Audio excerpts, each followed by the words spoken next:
This is the Ring R3. It's a fun little smart ring with some added new features to it that you're going to discover today. You see that little strip right there on the side of the ring?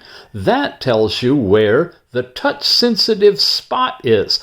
And the little dot? Well, that's an alarm light. Let me show you. Here's an article in an app that I'm running, and the touch spot is activated. I can simply slide right across the surface and change the display and scroll right through the article. You can change music to different songs, forward or backward. You can like or unlike videos, and you can move through videos as well. And the little dot, you see it just light up? The alarm just went off. It'll let you know on birthdays or whatever alarms you'd like to set on it. Now, as far as the rest of the ring goes, check it out. It's really well designed, well engineered, waterproof, monitors all kinds of different things, heart rate, step count. That's a size 13, guys. That one fits so nicely on my index finger.